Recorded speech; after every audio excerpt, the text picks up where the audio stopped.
Hey, we're back for the Warrior wrap-up. I'm Grizzy. I'm Ed. And this is a tough one today. It is a tough one. It was more of a tough one to be here and watch. But it was a very difficult game. I mean, the Warriors won 28-0. In 4 innings. Or in 3.5 innings. Right. And we just had a lot of good stuff to talk about, a lot of plate discipline. A lot of guys drew a lot of walks. I don't know how many walks their pitching staff had, but it was, We scored 28 runs on 10 hits. I think they probably had 14, 15 walks and probably about 3 or 4 hit batters. I mean, it was sort of bad on their end. You sort of felt bad for a team that just didn't have guys that could throw strikes and just it was 1, 2, 3, 4 ball walk. But we took care of business and we got the win, and that's good. I think we just really ought to just dive straight into our stars of the game. Start and note the word. This is another inaugural event for Grizzy and Ed. It's co-stars. But it's one battery. One battery when you take the pitcher and the catcher. Absolutely. So come on in, guys. So we've got Sam Jackson started and went 4 strong innings. Struck out 11. Only walked 1. And Nick Dillhoff was behind the plate. And how many hits did he give up, Ed? What's that? 0.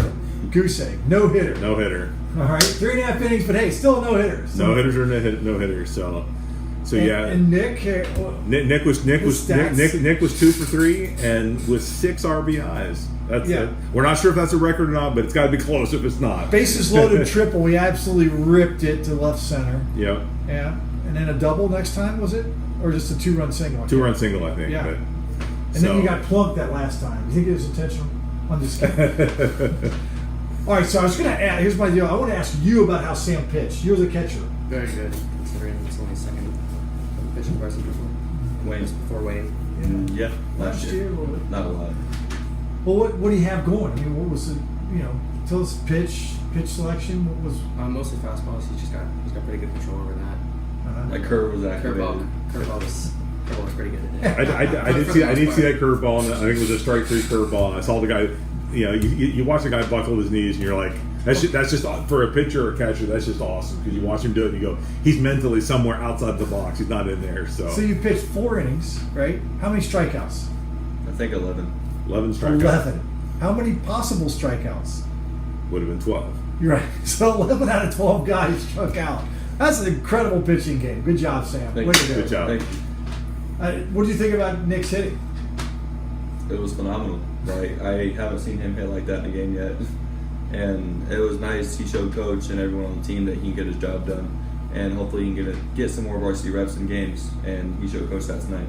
Yeah, I think it's great, Nick. I mean, it's, again, Sam's got all, I guess you caught him against Wayne and you caught him tonight. Back in the 70s, the Reds had a second catcher named Bill Plummer. And he always caught like one pitcher, some guy. So they would take bench out and Bill Plummer would get to catch a game, And you're kind of like the Bill Plummer here because we got to get Sam back on the mound. He's gone like 1 hit, and that was questionable even in like a bunch of innings. So it's crazy how well you've been pitching. I was going to say, so I'm sure you're going to catch some more. So do you guys know Johnny Bench? Yeah. You know Johnny Bench? I don't know if you would or not, but Bill Plummer, boy, that's really going back in the day. Oh. Gary Nolan, Raleigh Ys Wwu, all those guys. It's but I mean, there's definitely lots of time in the future for you because you're pitching so well. So that's really good. Absolutely. You're going to get some more opportunities. And quite frankly, Sam, we got to take a little bit of the beating off of your knees. I mean, it's a long season. Mm-hmm. There's going to be a lot of big games coming up here in a couple of weeks. And how was the locker room or the dugout today? I mean, last night was a tough one. I mean, it's hard. So did you sense like things were going to go well today, or how? We bounced back pretty well. We kind of just put CJ behind us and moved on till tonight. There was a lot of talking going on into the field, cheering on our teammates, and it didn't stop, which was really well. Yeah. Now your brother got to play some mean first base today, huh? Yeah, he did. Yeah.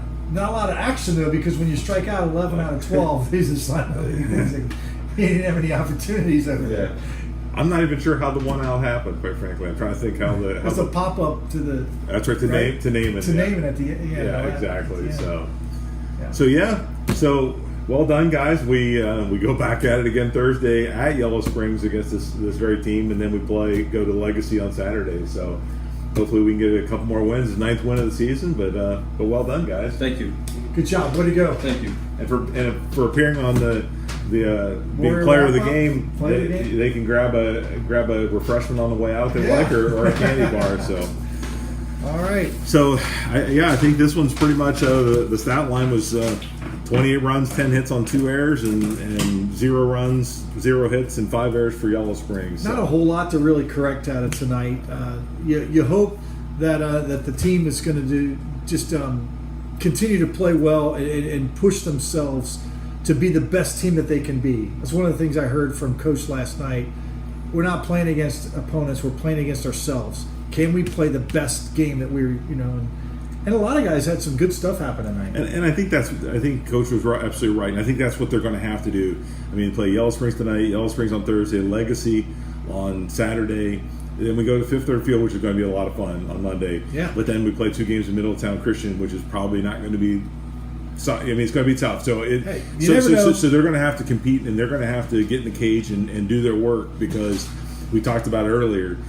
All said in a couple weeks, they're going to hit the interstate going full speed, because they got 7 games. We better in 8 hit days. it full speed, because if we take it easy against those teams, that's murderer's road. Yeah, They'll We're knock us out of the park. gonna have 3 games in 8 days against Division I opponents, and a couple others in our conference in our district. So Right. yeah, so anyway, I'm Grizzy, I'm Ed. and that's it for tonight. God bless.